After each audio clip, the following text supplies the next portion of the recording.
Hello, cousins. Welcome to SASS, our spirituality and support symposium. Think morning witchy chats around a warm campfire. The recording is started, and by participating in SASS, you agree to read and accept the terms of engagement, which we'll post in the chat. We ask that you mute during the recording for clarity during the meeting and for the afterplay. Use the raised hand emoji to share in SASS. If you want to weigh in or add to the conversation, type weigh in the chat. We try to do a handoff to keep the flow going. So when you've wrapped up your thoughts, you can go ahead and call on the next person in line. But the moderator, me, Ocean, has your back, and I can help. We're going to get started with a few announcements, and I'm going to go ahead and hand it off to Maria for those. Hey, so not too many announcements. We are moving along with our workbook and gotten some great feedback. So as you continue to use the workbook and move through the workbook, hit us up on the email at support@bright and dark with any feedback, questions, input. We just did an interest little survey in the general channel about the spring convergence, which is going to be in April. And I know last year it was in March, and I got a couple of questions. So we're trying to find like a nice timing between the fall and the spring for those that are involved with the planning. So they kind of have enough time to recoup from the last one and then plan the next one. So WIT has posted those details, and it's going to be in Massachusetts. It's this one.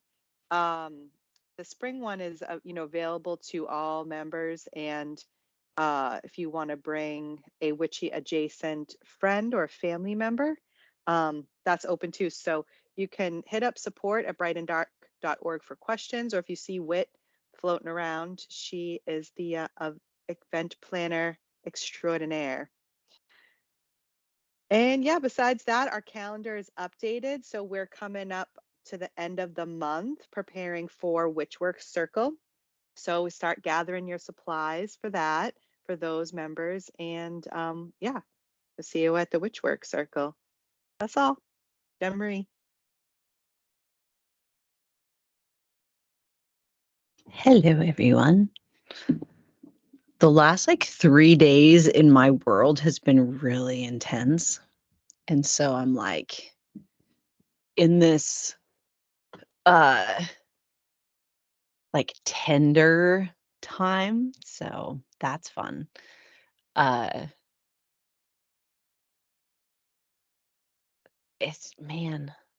just so much. One thing though that's been super highlighted has been I don't know how to explain this. My brain just went in 10 different directions. That's another thing. If you're new to SASS, we are all neurodivergent and we are allowed to lose our train of thought. We're allowed to wander off in side quests and info dump and do all of the things. So, and I love being a shining example of a public train wreck of a thought, Okay. Trying to feel into which way to go with this. Okay, so I have been bringing a lot of my attention since about March to my sensory load, how much exposure my system gets to that point of overstimulation, and how do I maintain balance in my life, right? I'm not saying to positive vibes only bullshit. That's not where I'm going. But what I'm going at is when my system experiences an intense experience, balancing that out and allowing my system that authentic rest and intentionally doing things like harmonizing with the tree in the front yard. And now I'm harmonizing my system with Baxter's purring, which is really cool. I didn't know about the frequency of cat purring and stuff like that. My system digs the shit out of it. And the timing was perfect with Baxter showing up for that. But anyway, so actually doing those practices and seeing how that has affected my life. Well, um, I am realizing, and yes, I know that this is the PDA profile of autism.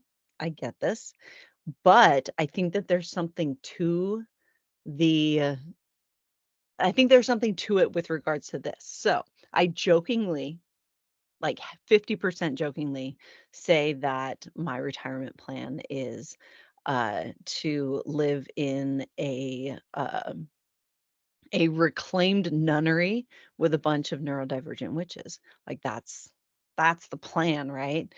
But thinking about that, the monastic lifestyle, and the more I think about the monastic lifestyle, meaning uh, limiting your physical responsibilities to uh, a minimal amount, and the benefit that that has on my system as a witch who uh like my sensory experience is so intense. I can hear the electricity in the walls. I can feel the transition between like systems and everything. That's a lot to hold. And doing things like uh not or bringing my awareness to how much mental and emotional and physical, how much of a load I invest in things like clothes, house cleaning, um, like doing the dishes and like all of these things, right? Am I making sense? Am I losing you guys? Are you following my like train of thought here? So what I decided to do.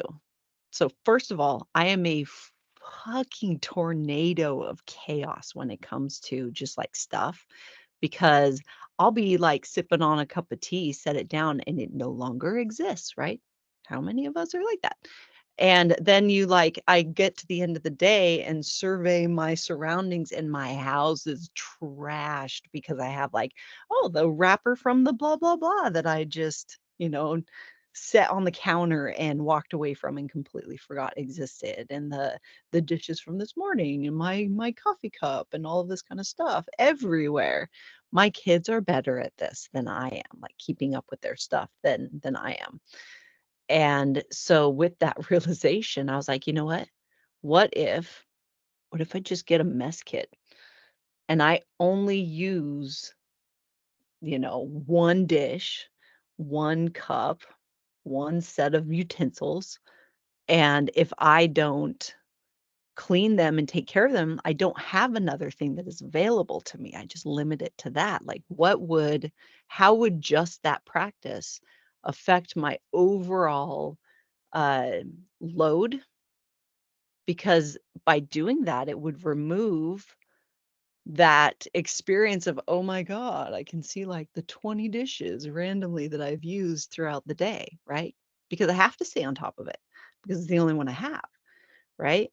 And so that's what my mind has been kinda chewing on a little bit the most, and it's been 3 days, guys. It's been 3 days that like so what I did was I was like, totally a Taurus and a witch about it. I was like, "Oh, if I'm gonna do this mess kit thing, then I need to get, like, a really fucking cool, like, dish and a really fucking cool cup," and I was like I'm talking to Steve. I'm like, "Okay, I gotta get a mess kit," and he was like, "Okay, well, what is that? What do you mean by that?" I was like, "Well, a cup and stuff," and he's like, "Okay, well, are you talking, like, camping stuff?" And because he knows that's not what I would want. I'm like, "No, that's not, no," and he was like, "Well, what are you thinking?" And I'm like, "Well, maybe I need to go to, like, a bunch of thrift stores, or I could go down to the pottery place," and he's like, "Or you could use the pottery that you made at the pottery class a couple years ago," and I'm like, "Oh, shit, I already have it." Like, I already made my own bowl, I already made my own cup.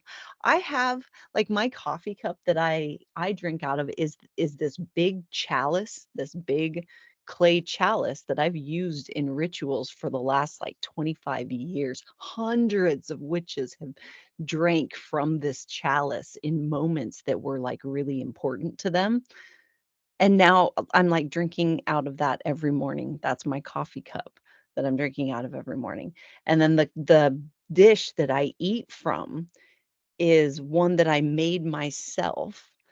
That was in like the class itself that I learned how to make the dish was a gift, and it was just this like whole thing. And I think I'm gonna lean into this even more. Like the knife that I use is made by a local Alaskan company and was a gift when we bought our first home. And uh, I'm almost to the point. Those of you that are members of the Spellcrafters Guild, I'm like this close to starting to rope y'all into these challenges of like what would happen if you went a week with only your mess kit and cultivated a relationship with your bowl and cultivated a relationship with your cup.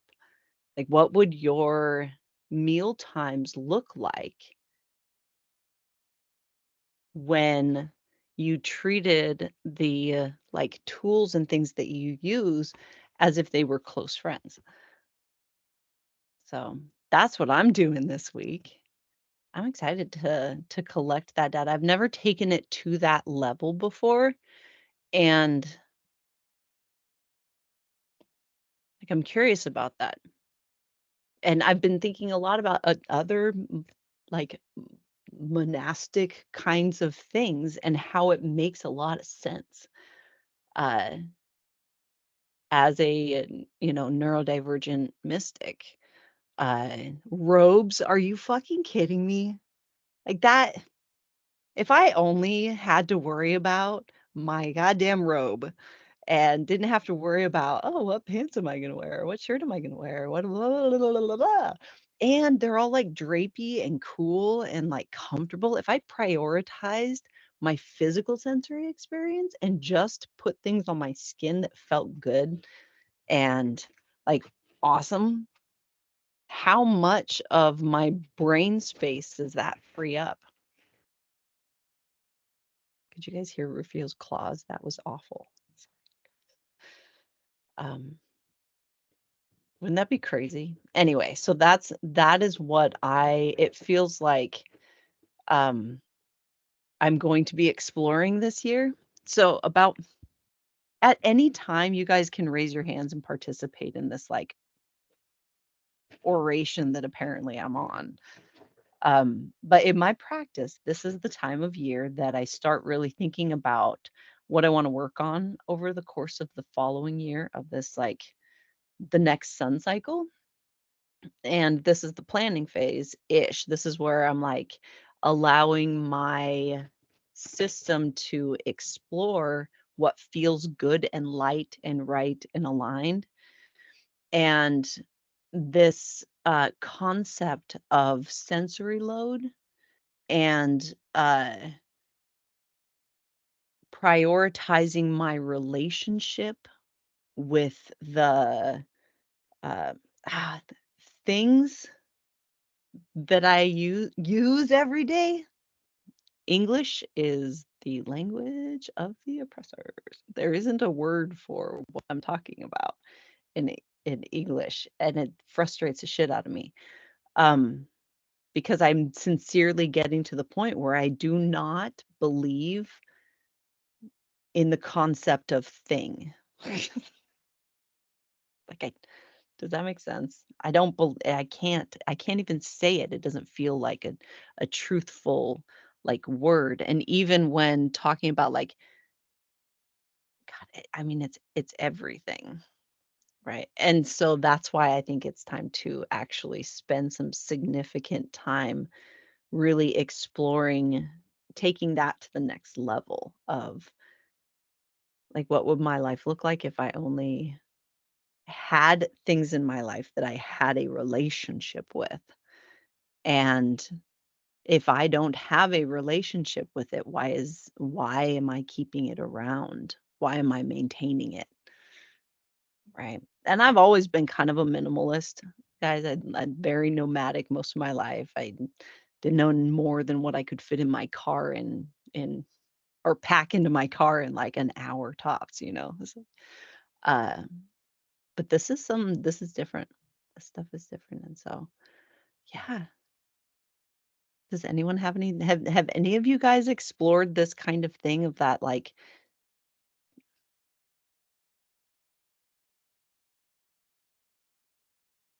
crickets? Just kidding. Yeah, and Sarah, go ahead.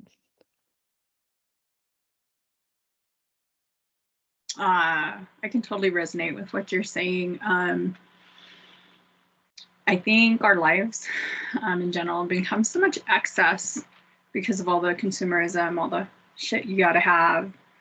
And I think a lot of it um, kind of came to a head like during the pandemic, because just seeing how people's behavior was with common things like toilet paper and sanitizer and whatnot.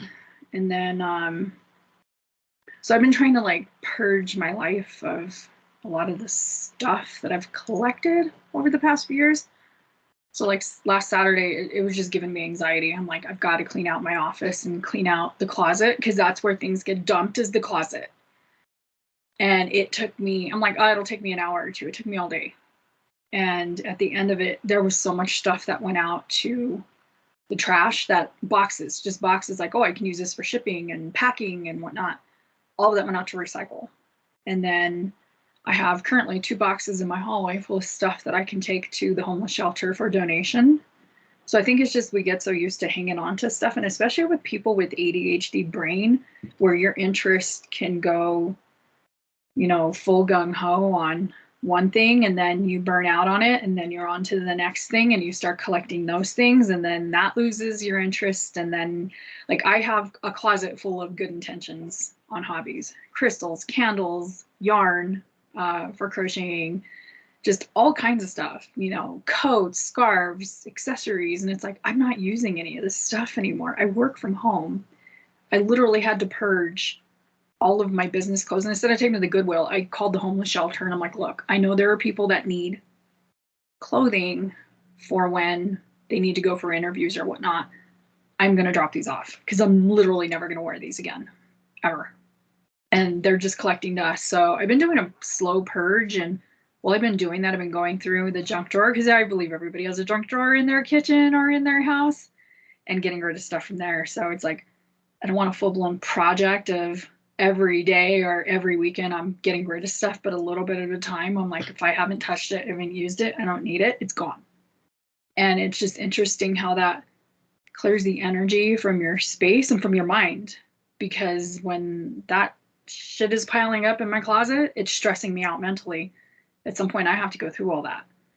So it's just easier to take one box and go through it, and then come back to later on in the week and grab another box, because I don't have the energy. It's especially for my ADHD brain. I don't have the energy to go through a storage closet in one day. It's just overwhelming, and then I don't want to do it. So I feel you. I totally feel you. So yeah, that's my 2 cents.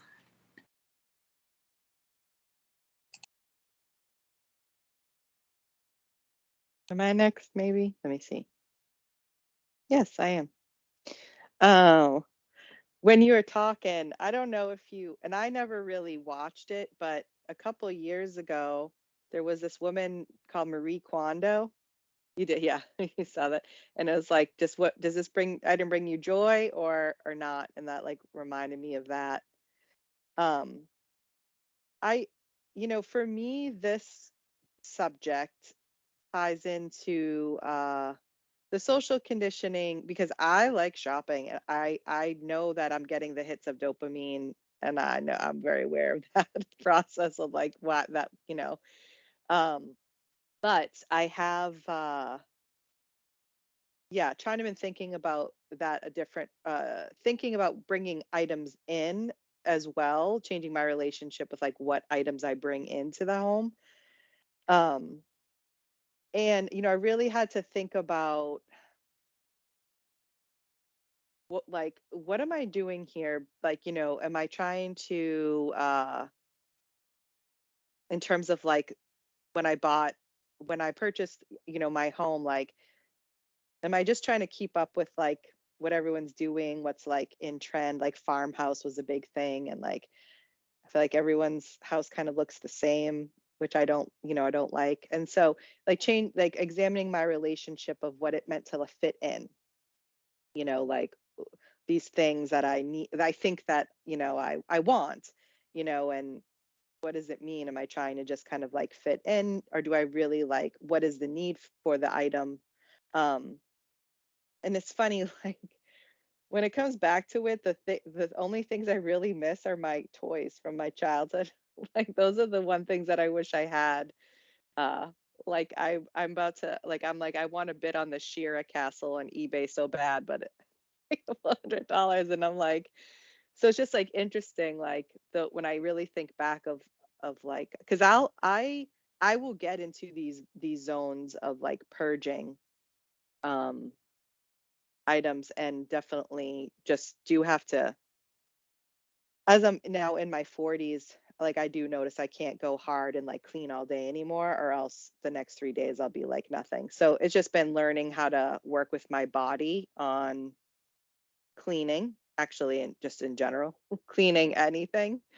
Um, and then like there's a bit of like the examining shame a little bit too, is like when you talk about especially like the kitchen, and stuff like that. And um it's like sometimes I opt to use like paper plates, and I'm like, I know that this isn't the best choice for the environment, but I'm so tired and I know I'm not going to do the dishes. And so like I'm going to use the paper plate because that's just what's happening today, but like examining that, and like wanting to do things and purchase things that are like good for the environment and that are more sustainable.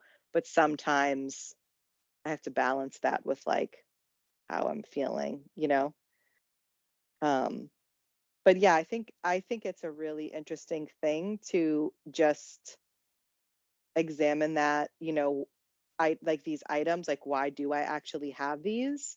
um and then if you're feeling resistance to getting rid of them, like what is that resistance, you know and then that could lead you on a whole rabbit hole of shadow work just right there. And especially because yeah, because of our conditioning, around society, and like just having things. um I'll stop, we can keep going on and on and on. Next is Matt. Hello, Matt. Hello. I'm going to circle back to the building the relationship with your cup and plate bit. One, I heard you mention that cup also gets used in ceremonies. I've built, right, but you building a daily different kind of relationship can tap into a lot of power and a lot of energy, and those other things can also tap into a lot of energy. And so I would challenge you to, one, think about this in much more of a 30, 90, 180 day kind of relationship. This is your sustenance, your eating. This is a really important thing. And think about how using it as a daily and what you're putting into it, getting out of it, relates to those other ceremonies, that sort of thing. At least in my experience, I've built relationships with some of my tools, and I found that it takes 30 days just to kind of figure out what normal is, with me having enough normal days in the mix versus me throwing whatever the new tool is off, or any of that kind of stuff. So yeah, no, I think it's a super awesome thing to do, and I've loved the relationships I've built, and that would just be my suggestions from the things I've learned along the way. Ta-da.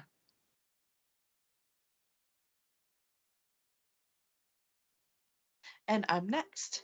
Um, So what resonated with me was when Maria, you were talking about like the reasons you bought the house that you bought and the style that it is. And um, I have been thinking about the future that I want to build because originally it was this idea of like the hyper individualistic, like American idealized, like, I have enough money to be comfortable or I have enough money to support myself. And for me, that I kept thinking of like I was, because this month, this whole like moon cycle is about dreaming, right?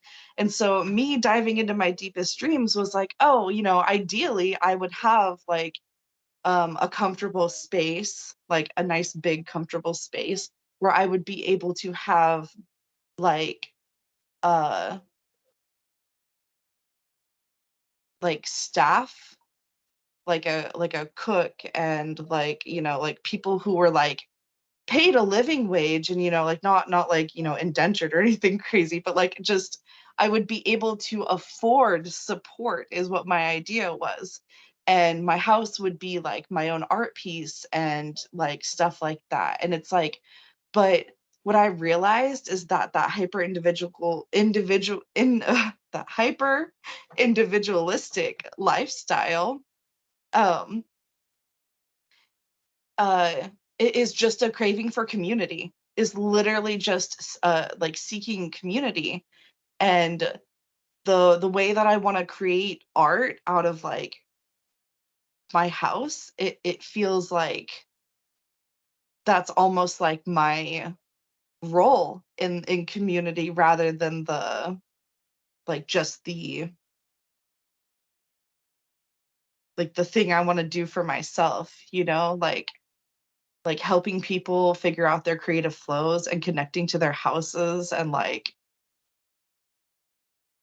like that's just so like aligned for me.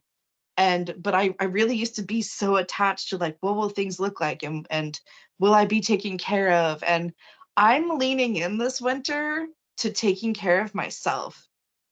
And I totally get the building a relationship. I don't know if I could get rid of, or like I don't know if I could stop using all of my dishes because I hate doing dishes. And um I try to do like the whole like clean up everything like as you go, and then whatever dishes don't get done then my partner will do because he knows I hate doing dishes. But like I feel like, so I have this set of plates that my aunt gave me, and they're really nice. Like they have like inlaid like gold in them, so I can't put them in the microwave. I have some glass ones too that I use when I need to, but most of my food I cook on the stove or in the oven. Um, and so she told me when she gave me these plates, she was like, these are for special occasions, these are for dinner parties. And what I'm leaning into is luxury is not something to be saved for a rainy day, but is something to like enrich my experience of like these things that maybe feel a little more mundane, even if they aren't, because like kitchen witchery is totally a thing, but like uh so I use those plates and I set like really nice plates for myself because food is something I'm still like working on my relationship with. And so I'm both nourishing myself and indulging in a luxury in that way. Okay, it's over. I'm done. I think Jen is next. Yes. I wrote my thought down. I'm so proud of myself. Okay, so this is coming back to Maria talking about their house, right? Okay, I'm lowering my hand. There we go. So this is another thing that I've been thinking about, like the sensory load. My personal system, I cannot be in a room with white walls. I can't do it. I cannot be. There are certain, like even having white trim on my like doors and stuff right now, I can feel it. And it right? This is the whole thing of like all of the rules don't apply to everyone, right? When like prioritizing your sensory load is going to look different for every single witch. For me, I feel color physically in my body.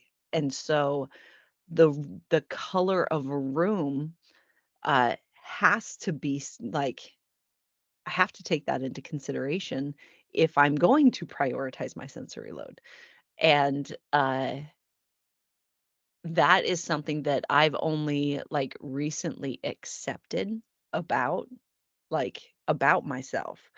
Um, I used to think that it was being like bougie or whatever, like, oh, I have to have, you know, flowy, silky curtains. I have to have like a fluffy shag rug in this space specifically.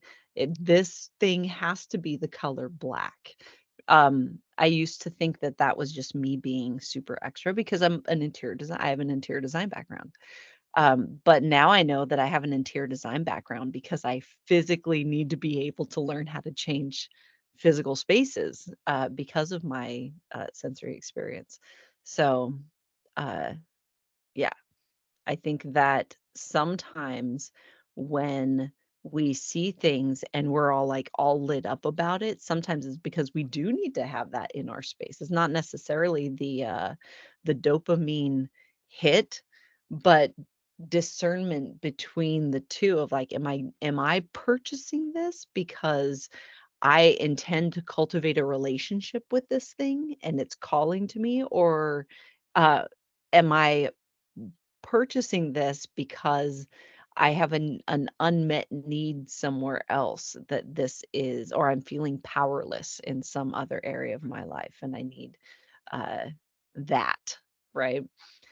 So it's tricky. It's tricky, but and it's a little that answer is going to be different for all of us, right? So interesting. So there we go. All right. Uh, who is next? Let me see. Looking at the people. Brandy, go ahead. Hey, let me put my hand down. I'm a teacher, so it's very important. I just want to share. So I am um, brand new here, like 2 hours new. um, like I just found you like 5 hours ago, and am here now. And that's kind of my point, right? Because um, I'm in a place in my life where I'm really trying to be observant of the spaces where I should be or should not be. And so I've just been kind of hanging back and listening to you guys chat. Um, so I don't necessarily um, have relationships with all of my items, particularly clothing. And I'm saying clothing because I was, again, just working on this mountain of clothes. I'd love to blame it on one of my kids, but it's mine. And it's, for me, going back to that ADHD piece of it, I I'm also in a really big flux place in my life, where I'm really coming into who the fuck I am, in a number of ways. And thanks. And some of that has to do with like my changing body. And um, so I have all of these clothes, right? And I'm so reluctant to get rid of them because I feel like I don't want to be pigeonholed into one version of myself. And so I really appreciate having a variety of options to match who I feel like showing the world that day, which is really different than the way that I've lived the rest of my life, which is accommodating, right? And it's just so magical to be in this place where I am um, accommodating myself. So anyway, my point is that I'm listening to you guys talking and I'm thinking about all these clothes that I'm putting away. And there's a dear friend of mine who gifted me some clothes recently, and I Also I'm a big clothes gifter myself. So I am um, I am in a 12-step program, and one of my sponsees really doesn't have a lot of fall or winter clothing. So I've recently given her a bunch of stuff as well. And she was like, I just feel so much love whenever I wear something that you've given me. And it really made me think it's like wearing a hug all day from somebody that you really cherish. So I'm listening to you guys, and I'm, again, trying to be observant of um, who I'm spending my energy time with. And I found a shirt that I have not been able to find in like 4 months. And it is like it could almost make me emotional. It was given to me by somebody who I needed to feel their love on me for a long time to get through some things. So I just wanted to share like how beautiful it is that I'm here and that this is all happened today. So I'm very grateful. Welcome, Brandy. That's so exciting for you. I'm excited. Um, I think I'm next. Let me make sure I'm not. No, Diana. Diana is next. Hi. Hi. Normally I put my hand up on accident, but today I put it up on purpose. So um, I wanted to talk about stuff in the house. I had a doom pile that became a doom room that became a doom condominium. And last October 11th, I fell outside, not inside, although I could have fallen inside. I fell outside and I broke my right humerus. And so I was in the hospital, and I had to admit to them that I had a doom house. And there really was no safe way for me to maneuver through the house with one arm. So while I was in rehabilitation, they put me in rehabilitation for 2 weeks, and they set me up with somebody who cleans, basically will take care of this issue. But when I came home, they took care of it too well. So they took all of my clothes. They took all of my shoes. The only shoes I had were the shoes that were on my feet when I fell. They emptied out my kitchen cupboards. They took my Keurig. There was you would look at this place and think, no, they didn't take anything, because they did leave a lot of stuff.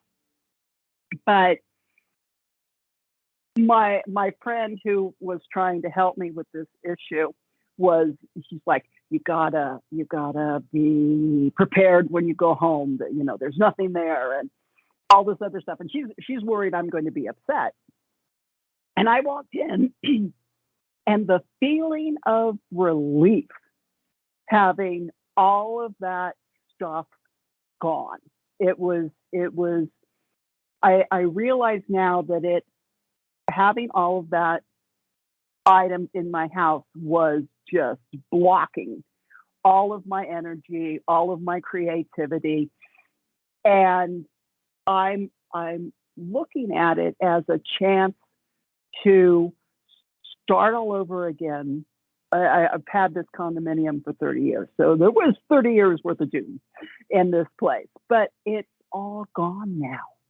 And I have this wonderful chance to only bring items into my space that fit my energy, that fit my lifestyle that I have been creating over the past several years. And I just want to say, if you have a chance to purge, do it. It feels so good. It does feel amazing. And I was talking to my therapist and was telling him that it was the universe has decided that it was time to let go of all those stuff. And because I wasn't taking a hint, I was put in a situation where I had no choice.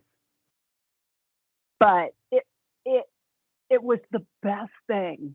Breaking this arm was it's messed up, but it was probably one of the best things that has happened to me in a long time. So I just wanted to, share that and tell y'all if get rid of your stuff because it's blocking your energetic flow, and you will feel so much better when it's gone.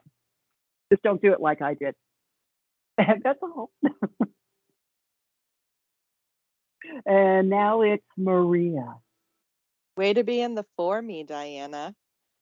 Talk about, different perspectives. And as you come to different meetings, we talk about the to me, by me, for me, as me.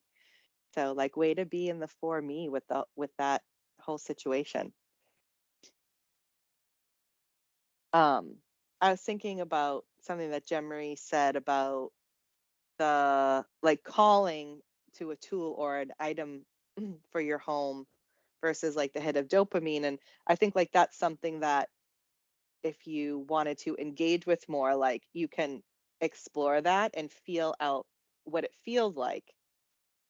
What does it feel like when I might be shopping to maybe like alleviate anxiety and I just want to feel better versus when I'm like fostering a relationship? Like a lot of items that I've bought to like help organize or like hold things for me, store things for me. Those are items I feel like a relationship with because they're like helping, the house.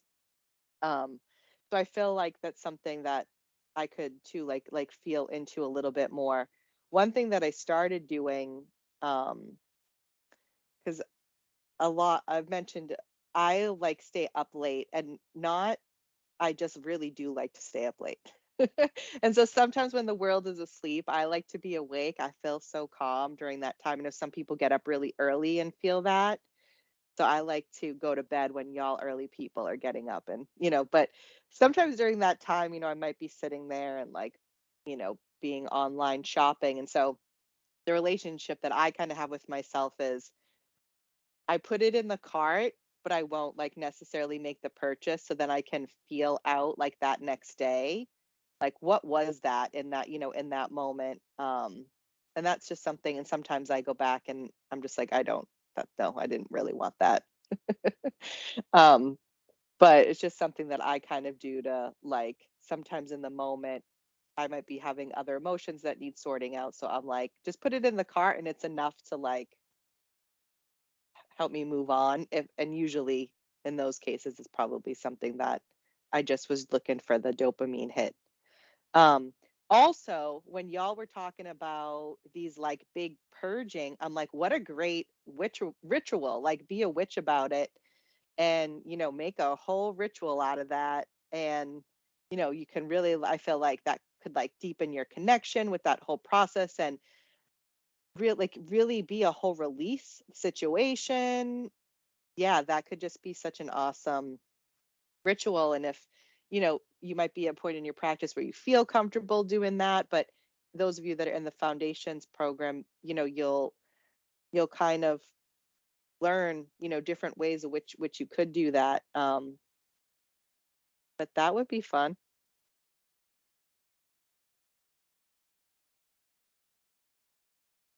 That's all.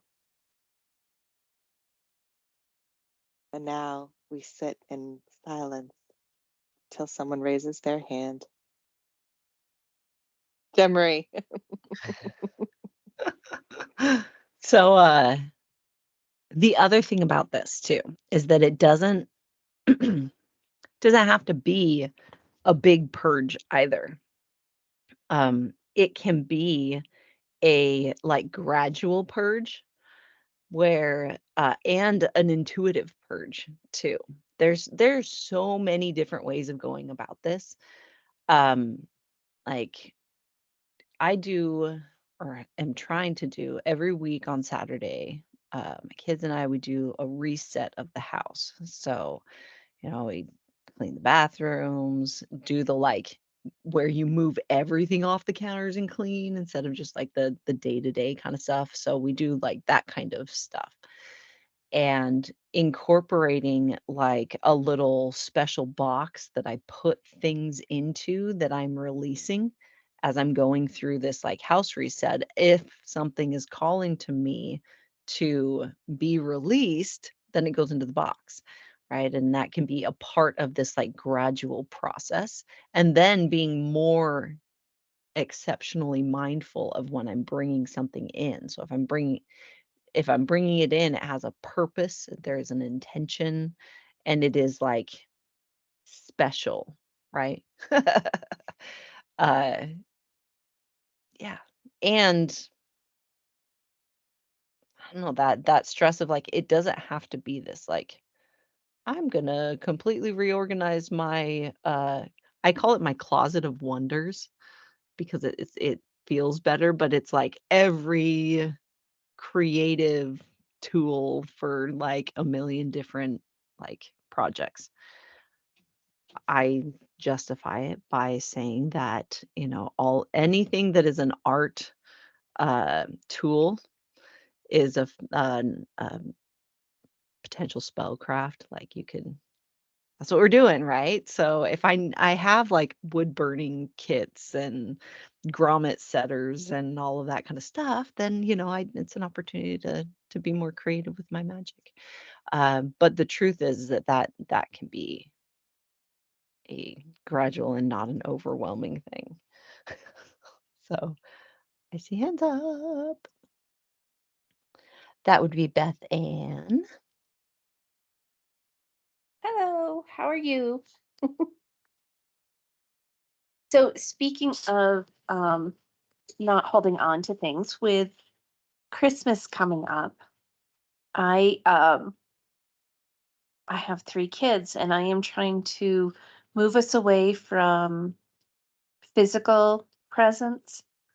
Um, I just did a big clean out of their closet and bedroom of things that they've either outgrown or they don't touch. I mean, 90% of the toys we do have, they don't use. And I would love to hear some ideas for really purposeful.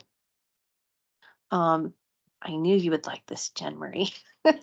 Really purposeful gift giving for like young kids. My kids are 8, and 11. So I want to do something that's not expensive, but is meaningful, purposeful, intentional, instead of, um, just a bunch of stuff wrapped up for them to open. Go ahead, who's ever first. And do you want to jump in front of me to answer that? I would love to. I would Go love to. Okay, so traditions are one of my favorite things to like create traditions, rituals, all of this kind of stuff. And with this time of year, uh marking this time of year in some way it's important, right? It feels important to us. And when we're making this transition from like the traditional Christmas uh to something else, especially when your kids are this age, involving them in the why and in the decision making is important because it's their tradition and their like experience in life that we're talking about. Also, they respond very well to that of just talking to them about like why are you wanting to make this transition, right? And that kids are so much more like open-minded and logical in a lot of ways than we as adults are, and having that conversation of, I'm trying, that we don't want to buy a lot of stuff because there's so much packaging and it's so wasteful and it's like plastic toys. And, we're wanting to make it more meaningful and not just about, how much stuff we buy and all that. That stuff makes sense to them when you explain it like that. And yeah, sure, they're going to have something that they like really have their heart set on or something like that. But that's like birthdays and things like that can be for those types of traditions that are like the super special gift like that. So that's one thing. It's like talk to them about it. But then sharing, I'd like to share like some of the things that I've done with my kids to make some of this transition too. So when I think of the winter solstice, I think of the return of the light, right? I think of the illumination. I think of new beginnings. And so and I also think of like the heart of the home, uh, because we've gone through such an intense time in the middle of winter. And remembering what's important to us is a part of the tradition that I'm creating with my kids. And so I will do things like get them really comfortable pajamas, or I'll make them really comfortable pajamas. Um, I will give them treats that they like, snacks or something like that. Um, I'll get them a really cool journal uh, that they can have for the year to like keep track of their year. And we like to do like a book exchange of some sort. And we're wanting to be even more intentional with this also by inviting friends and family over for a big pajama party, and uh, take turns passing a book around and reading out loud to each other, and see how late we can stay up and welcome the sun, like the return of the sun, which is a long time for Alaskans. Those of you that were on my live last year when we were watching the sunrise for 4 hours, that's what it's like up here. But creating those traditions that are meaningful with intention behind them, and letting your kids know that, hey, I don't want to just do something because it's what we're supposed to do, right?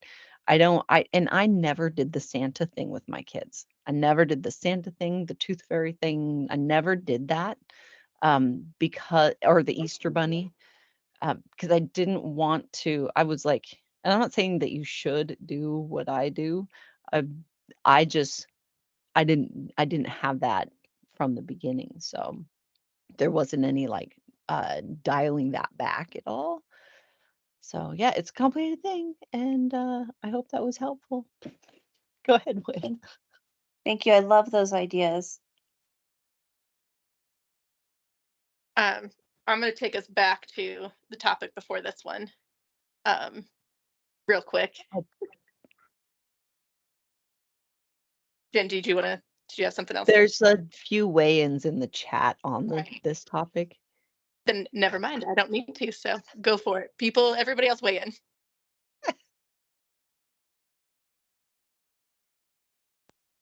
Okay, I think I'm next. I'm pretty sure. So I was one of the best gifts that I got as a kid was an experiential gift, where, because I know you're a super creative person, Beth Ann. So like, I wanted to suggest like my mom gave me the supplies for a sewing project. And so like maybe like the supplies for like a project that you guys can do together would be super meaningful in my experience. Go ahead, Zara.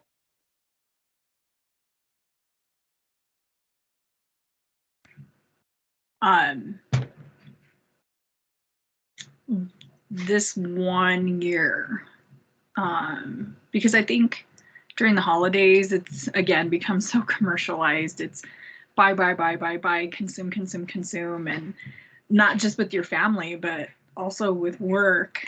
And I remember one year at work, my boss was like, let's sponsor a family. So we had criteria. Had to be a family. that had kids. We chose a family that had recently immigrated to the United States, so an immigrant family. And we worked with the local organization and let them know, like, hey, we're a company, we want to sponsor a family that's come here within the first, few years, or, they're transitioning. And they gave us a list of things, because we sponsored them for Thanksgiving one year, and then we said, you know what, we want to do it again. We're going to sponsor them for Christmas. So they gave us a list of everything we would need.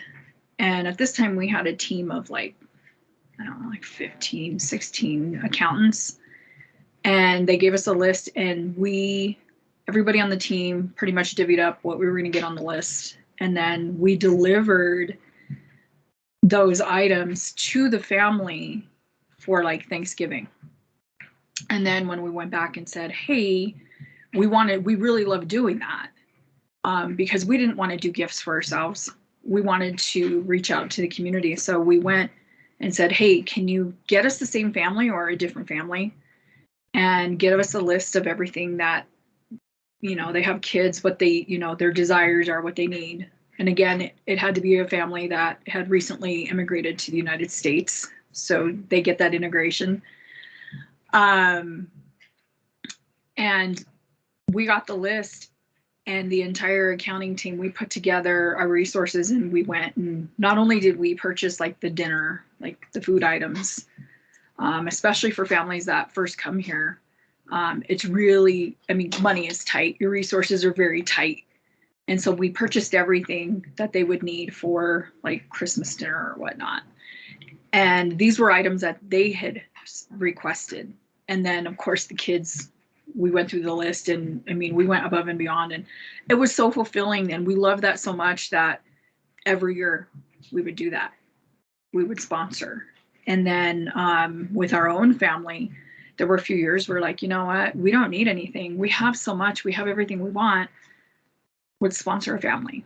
Let's sponsor a family. What do they need? What do their kids need? And so the family would pull the resources together. Here's what we need, or, here's what everybody's going to get, and deliver those. Or we would volunteer for like homeless shelters and give a nice donation to a nonprofit organization that, would feed people for, Thanksgiving or Christmas. So those were kind of ideas that we had, where it was, we weren't just giving material stuff to the kids in our family or whatnot. We were giving back to the community. And it actually, at first I thought it was going to be like, nobody was going to really care for it, but the family really enjoyed it and they really liked it. And, you don't end up with socks or stuff that you didn't want, or things that are just going to go on a shelf or go to the Goodwill. You were actually contributing to something back to your community, back to people in need. So that's kind of an idea that's out there. Just my 2 cents. And I will pass it down to the next weigh-in, or the next person. Let's see. I'm sorry. I'm still trying to get used to this participants list. Matt. Hello. So I've done a hybrid between the no physical. I really try and make sure that everything I get from my kids, because mine are 8, 11, and 13, so they're right in that same range. Experiences. So whether it's day at the theme park and roller coasters, whether it's, zoo, whether it's whatever, experience type stuff. And then consumables. And what I mean by that is, like stocking stuffers can turn into clutter real fast. So I just make sure it's things that are for like a one-time experience or consumable. So they're like glow sticks for a glow stick party or whatever, but it's, hey, they still have the gift, they still get to do the whatever with it, but it doesn't add to the overall amount of stuff in the house. And using that filter, or, if it's art supplies and they're, doing a lot of drawing and want to branch out, and you get them a new Sharpie kit or watercolor kit or whatever. That's hobbies. That's a different thing. Like getting them stuff for their hobby that they obviously already show a practice with. I find that that's another good category where you don't add a lot of stuff to the house, but it really does get used a lot. And with me, when my kids, and I'd take into consideration the energy work too. Like my daughter, she's super people connector, so I lean into stuff that forces like multiplayer games kind of stuff. And one of my kids is a whiz with cards and dice. Like his luck is hard to beat when he decides to turn the switch on. Just so like getting him like a board game that's dice driven is something where like, hey, yeah, it's stuff in the house, but that's for his energy development. All right, I think that's it. Ta-da. Thank you so much. Those suggestions are also great. And I think they're just a little too young to be allowed to do the volunteer part, but that is something that I've looked into a few times. I think they have to be like 13 to be able to volunteer with me. But something we have done in the past is we make little gift bags. So if we see somebody who is unhomed, we have socks and a gift card for like a quick restaurant like Subway where they can get something really nutritious, a toothbrush, toiletries, things that we think like might not be that accessible, if you aren't in a home. And when I lived in Phoenix, socks were a huge thing that the shelters and food banks said were really, really necessary. And I hadn't really thought about it, but I was like, socks are so important because if you don't have the opportunity to shower every day, to be able to change into clean socks is a luxury. And so I do try to kind of get us to make packages to do that. But I think I will take all of these things and use them. And somebody I had talked to the other day recommended, instead of putting things under the tree, make it a scavenger hunt around your house so that the whole experience, it's an experience overall, not just supplies or presents just sitting there, but they have to go and hunt for them. And, Ocean, I think you're right. I think I will go with a bunch of art supplies and some project type things that we can all do together. We have a giant Lego of Notre Dame that we have yet to do. Because it takes up so much space. It's huge. But so thank you so much.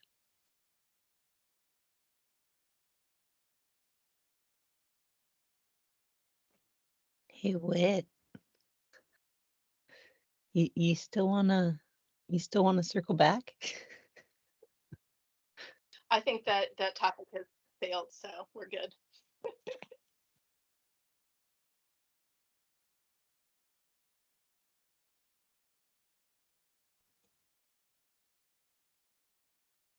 Can you guys hear that in my background? The music? No. Okay.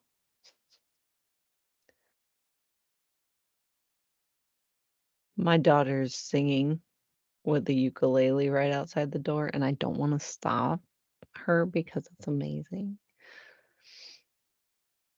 It's so funny because it's like,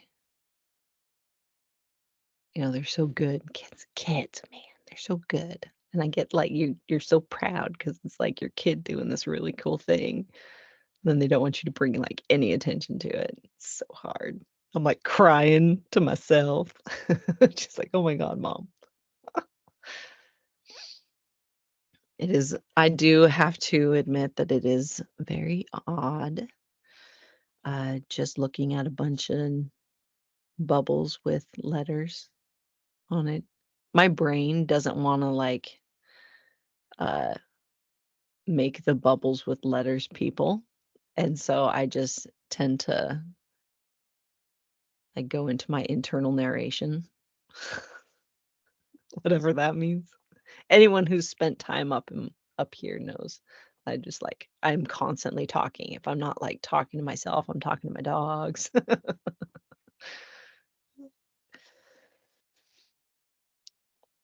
Oh, hi guys. Thanks. Hi, Alicia. Did you see those bald eagles right outside my window? That was so cool the other day. How I like found them was I had my window cracked and they're screaming at my dogs because my dogs were in the window. Like, what is that noise? That is not a raven. I was going to say, I was actually going to go right into that and say, so your eagles that you sent me, or you shared. Let me see if I can. I don't know how to.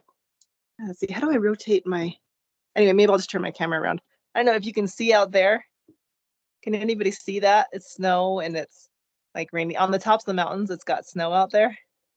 I don't know if you could see it or if it was just too bright, but anyway, this is the storm that you just had. So apparently this is the Alaska snow you guys had. It's petered out into rain in my mountain valley here, but it's snowing on the tops of the mountains. So we've got snow on some of the levels, probably like 8,000 feet. And yeah, so I'm at 6,000 feet, so I don't have snow here, but it turned to rain. But we got your moisture. It came directly from Alaska. So yeah. That was a wild ride a few days ago. Like we got dumped upon. And we're at this point now where it's like,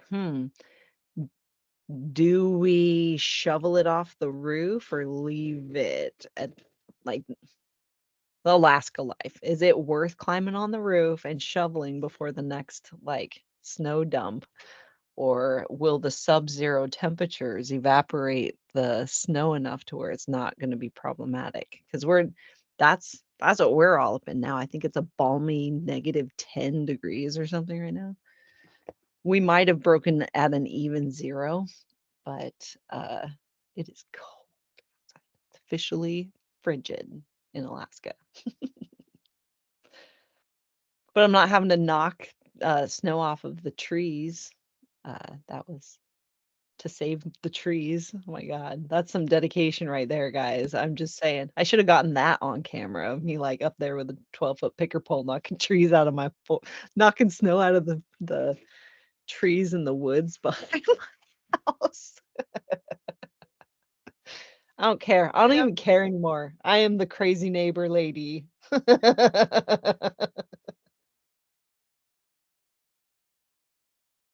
Go ahead, Alicia. Oh, I was just asking, do you have metal roof or do you have an asphalt roof? Both. Some parts of the house, depending on the pitch. If it's not a very steep pitch, then it's the metal so that it slides off easier.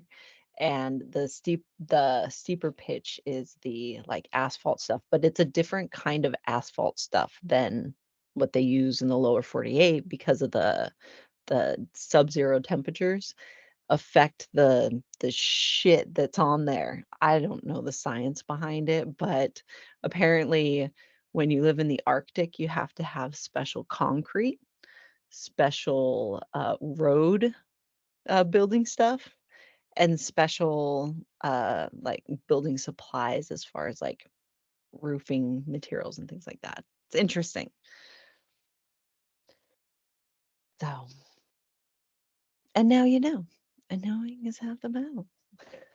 And now you know why only 50% of the people that move up here stay here longer than 2 years. They're like, what the fuck was I thinking? Concrete nopes the fuck out in Alaska. So,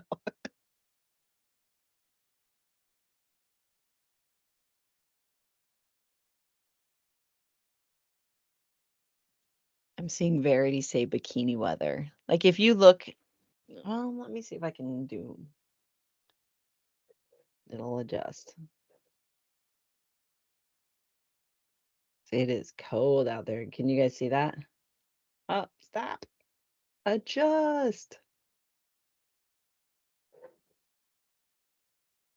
Well, now it's not doing it.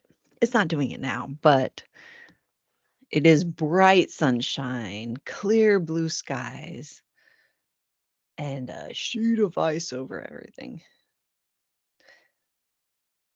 Clear skies means cold as shit up here. That's why we don't see the northern lights as much as you'd like think, is because in order to see the northern lights, it has to be clear. And when it is clear, when it's dark enough to see the northern lights, it's fucking cold. It's so cold.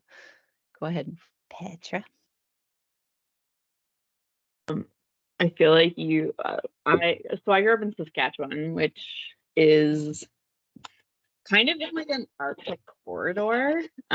People are like, don't understand until you go to the prairies in the wintertime, where you're just like, oh, like I could like very easily freeze to death. This is interesting. Where you like, I went to school and there were times where we would have recess and we couldn't. Can you guys hear that, by the way? There's like a little, okay. The dogs are like drinking from their thing. So I was like, is that just distracting me or is it distracting everybody?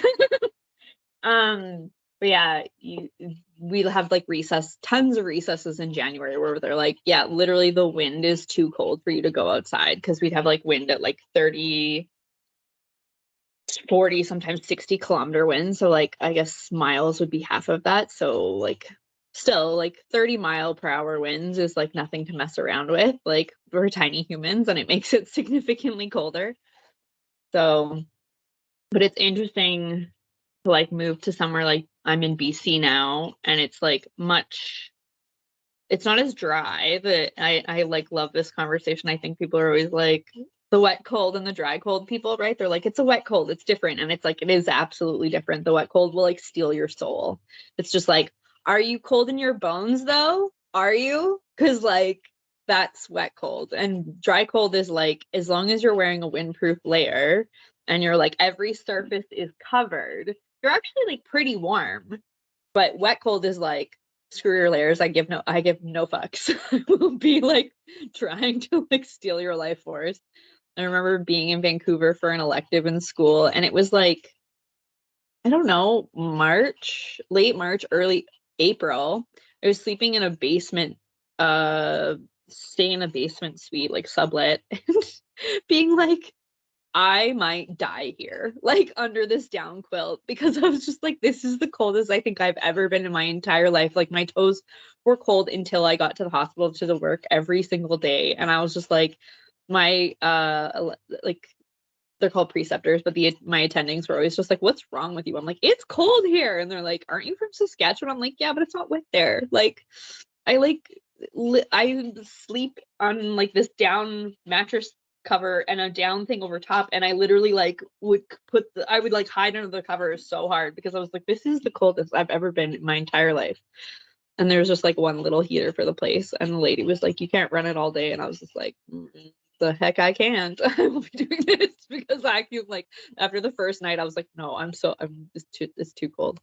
So I like, when you talk about like how cold it is with the like sunniness, I'm like, it's like, but it's a different kind of cold, because there's like how do I put this? The like damp cold is like, it's just kind of like everywhere, and then the dry cold where it's like it gets bright and there's like the illusion of warmth, right? The sunshine comes through the window and you're like, oh, it looks so nice outside. And then you look at the thing, you're like, oh, it's -45. Like, no. It's like, my nose hairs will be like one thing, and I will not be able to breathe through my nose. Like, this is not happening. I just wanted to share the camaraderie around weather, because I feel like people don't understand. And being in Canada so many times, like when I talk about weather with my American friends, they're like, they cannot fathom, they can't comprehend, especially like the conversion to Celsius and Fahrenheit. They're also like, what are you talking about? Like, what is -45 degrees Celsius? I'm like, really, really, really cold. Like, really, really, really, really cold. Except sometimes when I talk to Julie about it, and she's just like, whoa, y'all are intense. Yeah.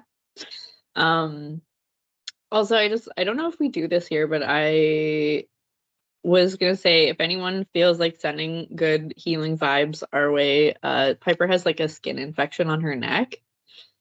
She just like, I think sometimes it happens with newfies, like it's happened to Tika twice, where like she's had a little bit of yeast in the ears, but I've been cleaning them and it's fine. And then it'll like get trapped under her collar, and then she'll get a neck kind of irritation because dogs are just, that's just how this works. But she has one. But last night, she had to sleep on the bed with me because it's the only place she wouldn't like scratch the ever living crap out of it, and the vets are closed till Monday. So I'm a tired kiddo. And I have to do it again tonight. It's just like, it's only gonna get itchier the more it heals. We've been watching it with like sterilizing soap, and like we have cream and stuff like that. So we like have all the stuff to do whatever, but I'm just like, oh, this is a lot. I'm like, I don't have children for a reason. I'm tired. Like, and then I'm like, oh right, 3 dogs. This is not always that dissimilar to the whole tiny human thing. So if anyone wants to send some like energizing kind of like healing vibes her way, my way, that would be great. I would love if her neck just like sorted itself out really, really fast, because I'm like, she was like fine, but I'm not used to, she wouldn't sleep not on the bed. And so she was just like, it was the like, she would fall asleep and then start twitching and like donkey kicking, and I'm just like, this is no, but she won't sleep on the floor. So I was just like, fine. Eventually we like settled on like, she slept like kind of like at the foot of the bed on Bradley's side, and she's like, okay, it will sleep over here and stop trying to be a pest. But I just thought I would mention that instead of being like, I don't know. I feel like I've been a little hermity with you guys lately, and kind of, I mean, I've been like dealing with a lot with like Bradley having a positive COVID test, and then also not getting COVID this whole time, but like that's required a lot of effort. He's been like sequestered in the dog room, and the dogs have been here, and it's been like 2 weeks and stuff like that. And then he's also assistant directing a show, and then they had COVID there. There was just like, it's just been like so many things. And I was thinking about it, how I'm like, I'm a little burnt out. I can feel it. And that like, I will be really grateful when his show opens, and when there can be like more help and more rest, and when like his test is negative, and then we can kind of like go back to life as normal. So it's just been one of those things where it's been like thing after thing. So if anyone has any like compassionate words they want to share, things like that, that is totally, I'm open to receiving that. I have a workshop thing in 7 minutes that I've like forgot about. My phone was just like, hey, by the way, this thing starts. So I'll be leaving you guys soon, but yeah, thanks for letting me kind of, I don't know, put these things here. Okay, the end. Ta-da! I will see you soon. It's I think it's me. Emery. Yeah. And because you are scooting out of here, I just want to hold that space for you. And that is a lot. It's a lot to be processing. You've had a lot going on for a long time. And every time I do a deep pin breath, I'll be thinking of you as well, of like, I'm just right here, right now. And that's all I need to be, right here, right now, in this moment.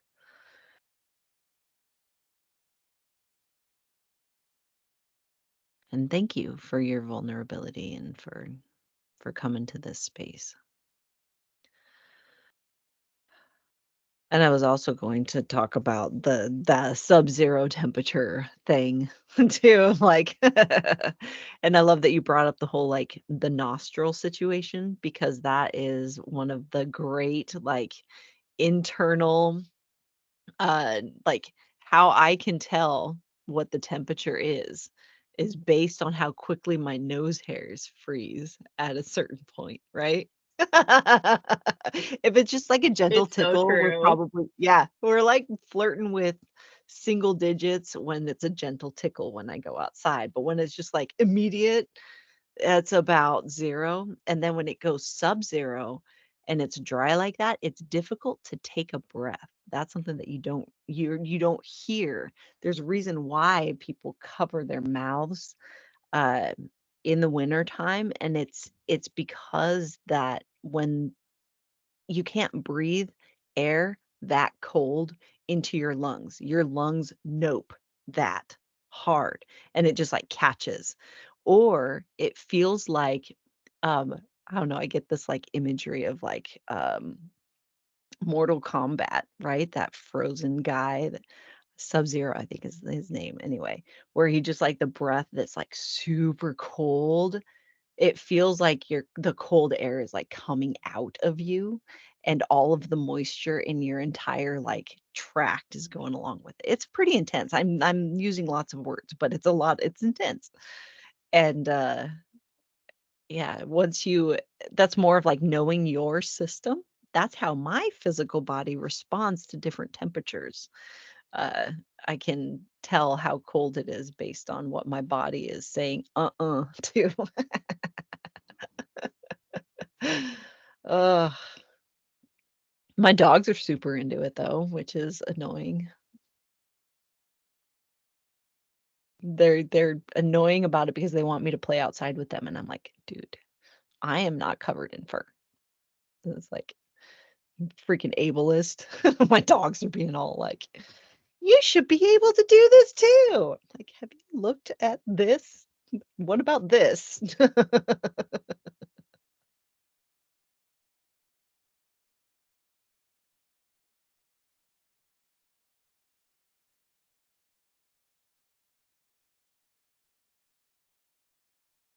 Go I'll ahead, just pop Alicia. in and say I kind of wanted to touch on Petra's thing about like the Celsius versus Fahrenheit stuff. So like it gets cold here in Utah.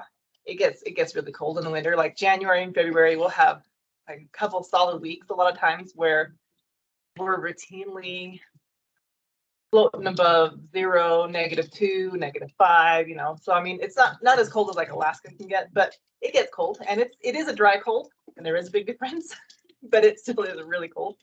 And I remember finally one time when I figured out the difference when Celsius, so freezing is at 0, correct? Am I right with that, Petra? Is that Celsius is 0? So when we are like, so for us 32 is 0. So anyway, I was watching something where they were saying it was like 45 degrees below 0, but they were referring to it in Celsius. I'm like, man, I'm thinking -45 in Fahrenheit, and I'm like, I don't know how anybody can survive that. And then I figured it out. I was like, oh, well, that's just like 20 below. I've done that, or something. Like, oh, I get it. And it kind of like, I was like, epiphany, because when you guys are talking like it's below 0, that's for us like below 32. So I'm like, oh, I routinely live through below 32, like the majority of the winter, And so it is different when it's wet though. I swear it's like an extra 10 degrees below what it's labeled on. So anyway, I just thought I'd jump into that and say, yeah, and just that epiphany for me when I hit what the difference was, the Fahrenheit and Celsius stuff. So, but yeah.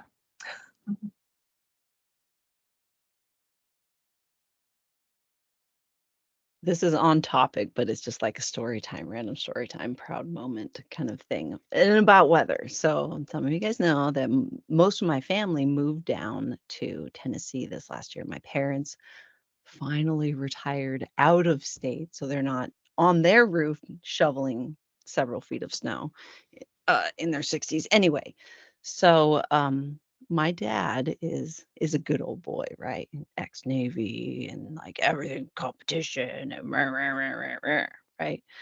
Love my dad. He's great. He's great, but does that fun like conversational like shutdown where you say something and they're like, oh, it's not that bad, kind of stuff, right? And so I've learned to just be like, okay, right, when he does that and just kind of like dead stop the conversation and make it really fucking awkward. I love it. But we have this family chat. There's like everyone in my family is on this message feed. And since they all moved away, they ask about like how's weather, blah blah blah. And I was like, yeah, we got 10 inches last. Oh wait, I sent a picture and my dad's like, "Oh, how much did you get?" And I was like, "Oh, we got about, 10 inches and, but it was the heavy wet kind, so trees are coming down and stuff like that." And he was like, "Oh, that's nothing. There are some people that got like 20 inches of snow and blah, blah, blah, blah, blah." And then I responded with, okay. And then he was like, oh, well, you got it easy and going off. And I was like, oh, all right. Uh, and I think I sent the screenshot to Karen of this. And he was like, oh my God. Nah, I'm so that neurodivergent person that forgets, that like gets into the middle of a story and then just like loses the punchline. So here we go, guys. And I was like, and he was like, yeah, I'm still not missing it, not missing Alaska. And I was like, I don't know, Dad, it kind of sounds like you are, but I get it. Not everyone can handle 10 inches. And I was like, boom, mic drop. Because he ran away from the snow. Anyway, so that was like the best moment of that was like the culmination of all of the like sass that my dad taught me when I was young, to have that moment to be able to like, it was great. It was glorious. It was the pinnacle of my life right there, dropping that on my dad. So I thought I'd share that and stuff. And anyone can like jump in on whatever if you want.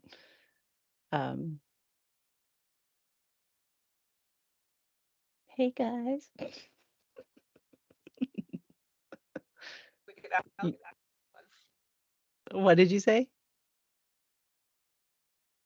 how is Baxter? How's the kitten adjusted? And you and everything?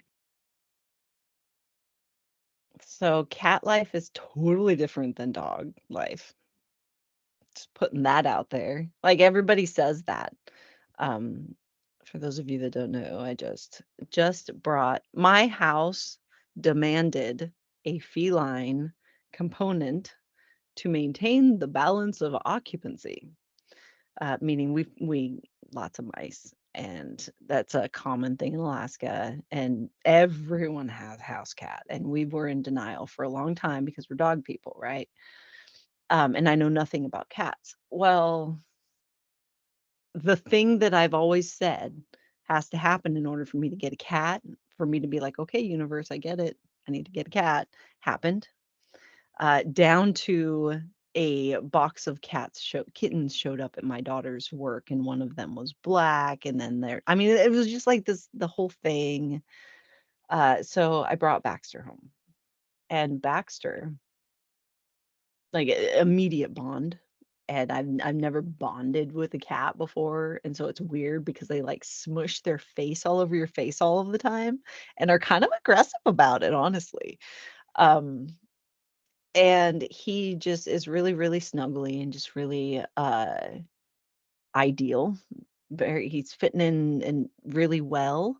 I have not done a lot of introduction between Rufio and Stella and Baxter yet, because he's tiny, tiny, and they don't have any experience with cats, and I need to do training with them specifically before even bringing him in. So I need to train them to ignore him before I even give them access to him, if that makes any sense. In dog training, it does. We need to brush up on some of their like leave it commands, and they haven't had anything that they've had to like leave it in a while. And I want that process to be really gradual, and I want to catify my downstairs. I'm learning these words a little bit more so that he has a way to get away from Rufio specifically, because Rufio is very excited about life, and full stop. uh yeah, so it's going well. I would say it's going really well. He is upstairs in my room and my bathroom, and Rufio and Stella are mostly down. They have the whole like downstairs, so it works really well. And like a litter box is so much easier than puppies. Oh my God, I'm a little obsessive about the litter box, and this is really funny actually. Steve thought this was hilarious, because I've never maintained a litter box before, right? But I have done a shit ton of those meditation sand garden things. And I'm like, dude, this is like Sifting litter and cleaning this out is number one, way fucking easier than taking a puppy out every 2 hours around the clock, right? And so I'm just like constantly cleaning the litter box and using like, the puppy poop bags, the biodegradable ones. I just keep it clean all the time. And see, I was telling Steve, I was like, oh, it's an awful lot like one of those like meditation. It's very zen because I like rake it to where it's all perfect. And then I mark a little heart in the middle of the cat box. And he was like, oh my God, you're a cat person. And I'm like, shut up, whatever. And then as Baxter's like fully nuzzling into Steve's beard, like fully doing the like aggressive face smush thing into Steve's beard, I'm like, you're a cat person. He's like, shut up. So that's how Baxter's fitting in. Go ahead, Angela.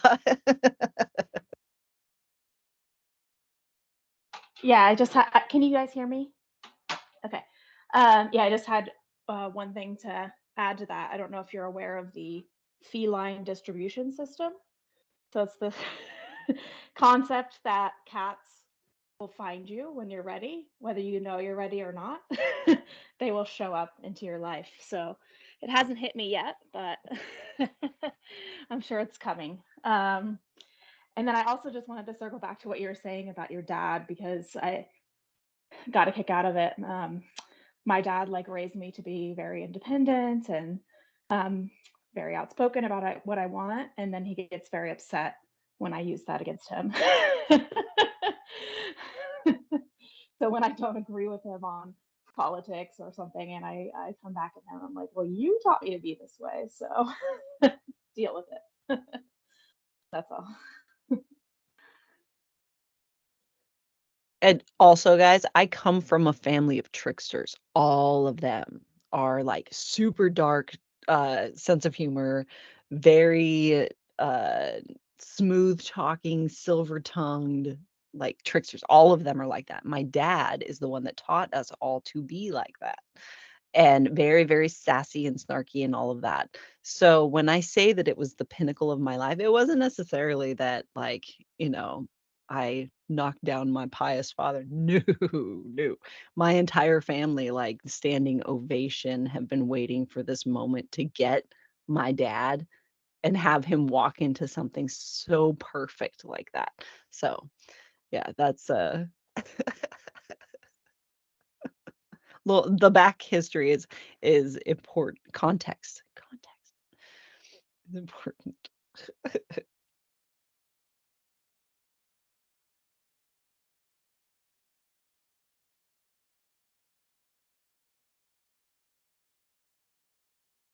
So I'm just gonna have fun talking about cats because like cat energy is like fun to me.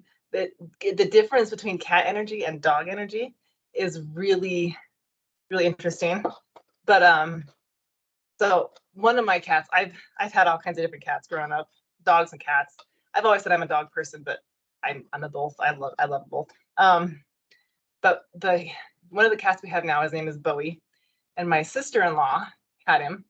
And the funniest thing, she shared pictures, and she was like, "We just got these two cats, and his two brothers from his litter." And as soon as I saw him, I was like, "That's my cat!" like I've always wanted a silver tabby, but there was something about that cat. It was the most bizarre thing, and kind of goes along with this like I forgot how you put it, Angela. I know I've heard it a few times, but the universal cat thing. Anyway, so I was like, "That's my cat. That's my cat." Like, how did you get my cat? You found my cat. And turns out that her dogs and cats were playing, and the one pounced on the brother a little roughly, and it like broke his neck or something. It wasn't intended to hurt him. It was just they were playing too rough with him, and so it killed him. And she kind of freaked out and didn't want the other cat to have the same problem. And she said she feels like he was kind of traumatized because he watched his brother die, and it was like, okay, so we ended up with that cat. Because she's like, I just don't want to have, don't want to have. And then they were loving these kids, but we just loved them.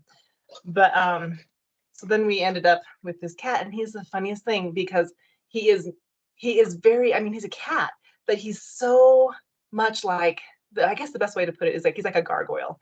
He is like the guardian of this house. And so when you have been talking about this, like having him be like your house's the spirit of the house, you know, got, I feel like that's how we got Bowie, is because he is like, he will take on the dogs from the neighborhood. He will take on like all the other cats. No, this is his house and you stay away from his house. And, you know, and we've ended up getting a few other kittens and things since then. And he teaches them and trains them, and he's been really good with them. But I've never had such a gargoyle-like cat. He is so much just like, I don't know if those of you who ever saw that cartoon, The Gargoyles, so much like that. Anyway, I just thought I'd throw that out there because it was fun. And I think, Ocean, you want to hop on? Yeah, no, because I literally have a gargoyle cat, and she was my first rescue. I actually didn't intend to rescue her. It was definitely, like you said, Angela, like a random cat distribution thing. But the cat got distributed to the wrong house, but I happened to be living in that house. And this cat wasn't being taken care of, so it kept like stealing my food and like hiding under my bed. And I would get annoyed at first. And then I realized, I was like, oh, that's my cat. I need to take care of it. And I started taking care of it, and I brought it home with me. Her name is Artemis. She had like 2 or 3 other names. Like they could never settle on a name for her. But I was like, I looked at her, I was like, your name is Artemis. Like that fits. And she has been not only a guardian of the house, but she is also a gatekeeper. When I do magic, she comes and she sits on the perimeter for me and she holds space for my working. My black cat, he likes to be in the magic, so he comes and he gets involved, but like she always sits at like the doorway or like the perimeter of what I'm doing whenever I'm doing like a working. And uh she has no problem setting boundaries. Like when Persephone first got here, the puppy, um, she like Artemis at first like let her know like do not fuck with me like right off the bat. And now anytime Artemis walks by, she literally just like looks over at her and like meows at her, hisses at her. And it's literally the definition of catty to me. Like it looks like she's just like maintaining that like that role of hers like in that, you know, guardianship. But to me it just looks like she's walking by and like bitch and then just keeps walking, because she hasn't she's also all been the only female like animal in the house until Persephone got here, and I think she almost felt a little bit threatened by that too. And so it's really funny to see her like interact with her, and Persephone is so respectful and it's almost a little fearful, and she's like curious, but she keeps her distance. And it's so funny to watch their relationships like develop and their relationships with me change. And I mean, it's not all been like great. Like my black cat, my boy cat, is really upset that I got a dog. Like it's cut down on his attention. Oh, and I got a kitten too, because the cat distribution system hit again, and there was a kitten that had crawled up under our car and was just meowing like it's hard out, and my partner found it. And so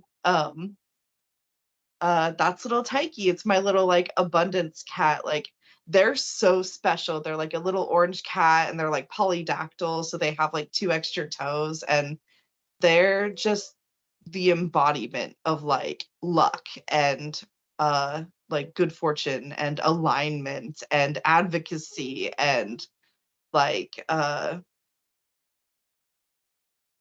I don't know, like self-love. They just embody self-love. I adore them. But yeah, I love talking about pets. I could totally go on. Go ahead, Alicia.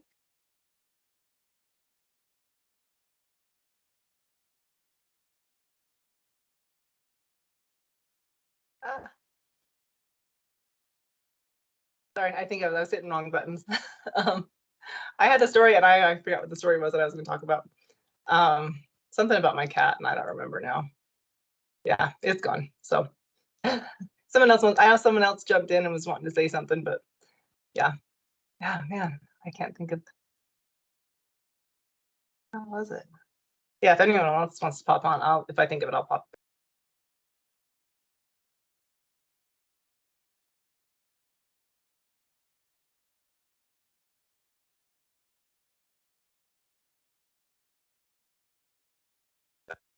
I remembered. Until a really cute story. So I've got a couple of dogs, and my one dog is older, and she's always been like a really mothery type dog. Like she's never had puppies, but she's always been like a super mother. And I've used her a lot with my dog training, and she's always been like a huge component of, like, she can read other animals like nobody else, no other animal I've ever had or person. And she's just really super in tune with other animals. Anyway, but I think after over the years of dealing with a lot of puppies through all the dog training that I've done, she's like, really, I'm done with puppies. Like I could live my whole life and not worry about another puppy in my life, you know. And so when we got Bowie as a kitten, he was a little bitty kitten, and we had her in the basement. And my husband comes home, and I don't remember the exact order of things, but anyway, my husband walks in the door, and my dog Roxy, she's probably 10 or so at this time, and she is just practically doing backflips. She's this little mini Aussie. Oh, I baxed her. She's this little mini Aussie, and she's like spinning and spinning and just and doing her little growls, and she's so excited, and she's directing this energy towards my husband, like trying to get him to come downstairs. So every couple steps, she's like growling and like spinning and like running downstairs and then coming back upstairs, and she's so excited because she knows we have a kitten downstairs. And we get down there, and she just over the moon, absolutely loves kittens. Those are her favorite thing in the whole wide world. I mean, it's like Christmas, and she loves Christmas. Speaking of like Christmas, I've never seen a dog get so excited about. We don't have a present wrapped for her. She's like, "What? Like, dude, what are you doing? Like, I'm here. Hello, where's mine?" And we have to wrap it. We can't just give her it. We have to wrap it. Anyway, so she loves kittens as much as she loves Christmas, and it's hilarious because she's just so excited every time we get a kitten. So anyway, look how cute. I love him.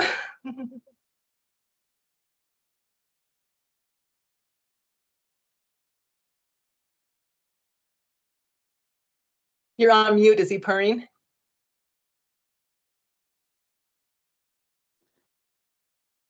He talks a lot. He's as loud as Rufio and Stella sometimes. Definitely talks back, which is great. Your voice is so tiny. Please don't eat my face. They do that, which is weird. I don't understand that. It's like very gentle and amazing, and then aggressively face squishing, and then they bite. He bites my nose. Like, how do you know? How do you know if he's going in for affection or if he's walking on my keyboard? Forgot the cats do that. Yeah. Like, how do you know?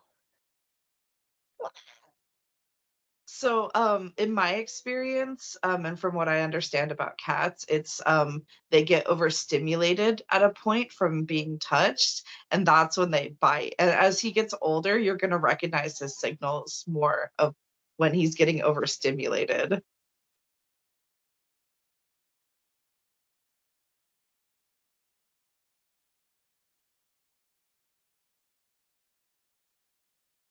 So I'm raising my hand that way because I have to keep taking dishwasher gloves off and on.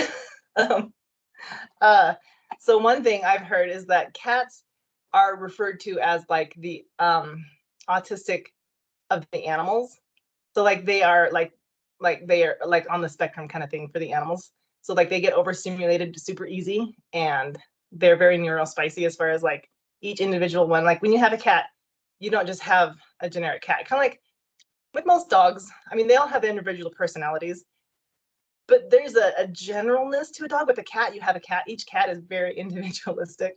And so, but yeah, one of the things they love to rub, they have pheromones on their cheeks, and they're marking things as safe when they do that.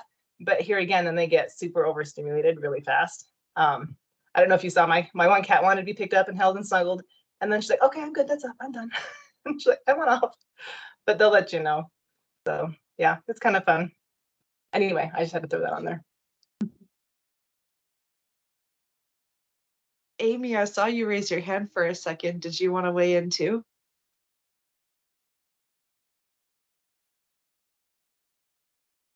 You don't want me to get started because then I'll never shut up. When it comes to animals, I can go on and on and on and on. But I love watching all of everybody's. I saw Alicia and her cat, and you and your cat just a minute ago, and I miss cats. I don't have any currently, but I miss them.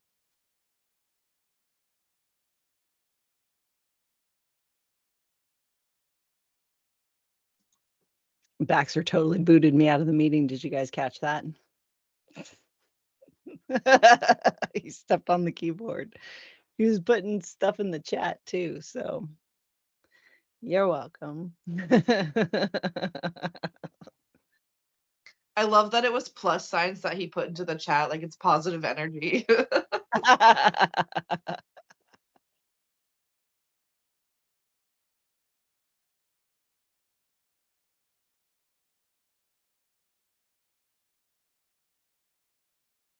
I have no idea where he is right now. He's in here somewhere.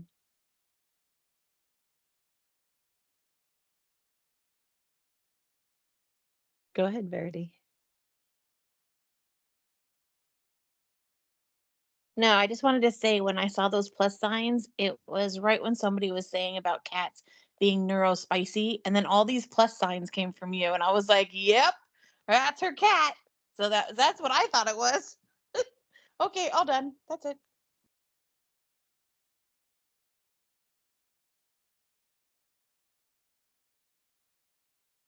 I think it's interesting that I kind of remember when I was talking about my sensory experience in my office specifically, and how I was like, oh, I need to start putting things in boxes. And so that they're kind of more sacred, but that fully fucking catifying my office and didn't even know that that's what I was doing. Even my working altar too, like all of it. It's so tidy. The more you lean into those ridiculous nudgings, even when they feel ridiculous at the time, like give it a couple of months and it's amazing what makes sense. It's not necessarily a side quest. Sometimes it's sometimes you get, I don't know, I lost that analogy. It's a detour.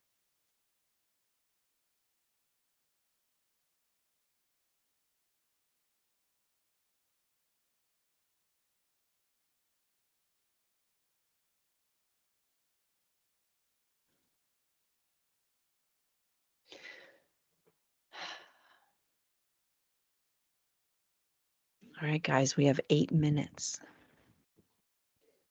to, can you guys hear him? It's not picking up the meowing.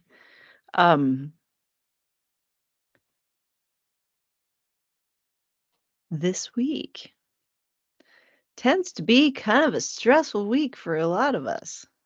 Most witches are their family's black sheep. Most witches have real hard time with social gatherings and are very accustomed to like being rejected in that kind of dynamic. I am going to give the same like nugget of advice this year that I gave all of y'all last year of you're allowed to take timeouts. You're allowed to go into the bathroom, lock yourself in, take some deep breaths before you have to. Okay, guys? I'm going to say that again. You're allowed to take timeouts before you have to take a timeout. You can feel these things coming on. If your system is like, man, this is a heavy load, go take a walk around the block.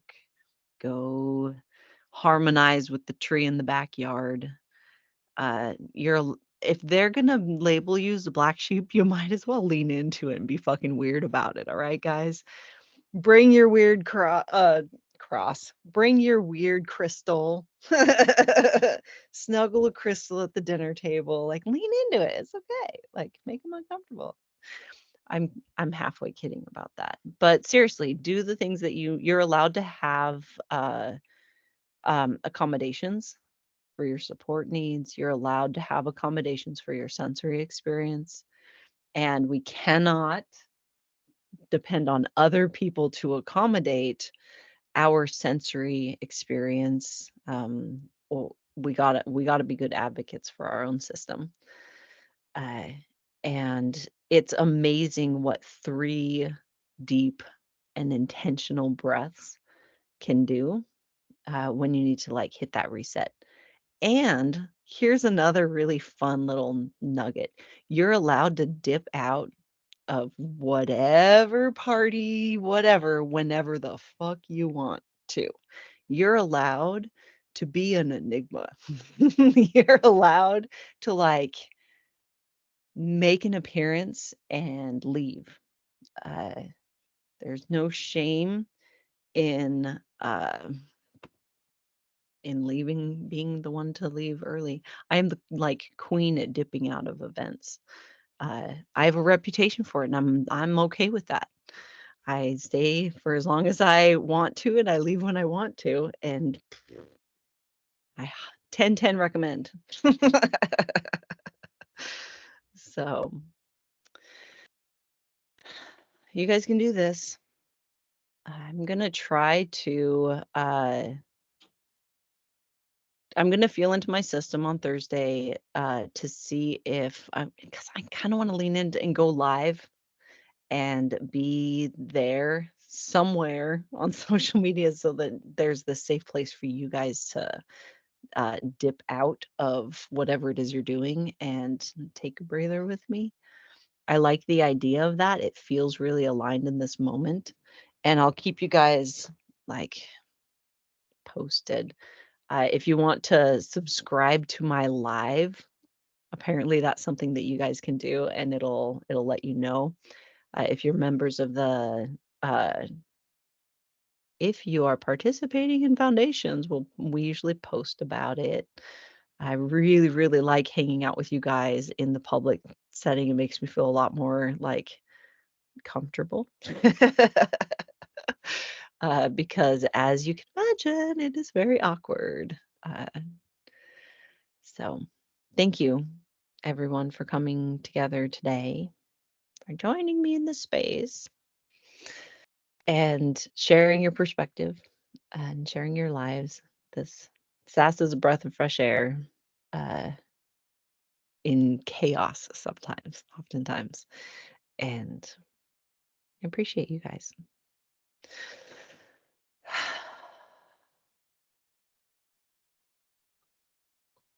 This working is now closing, but the magic's just begun.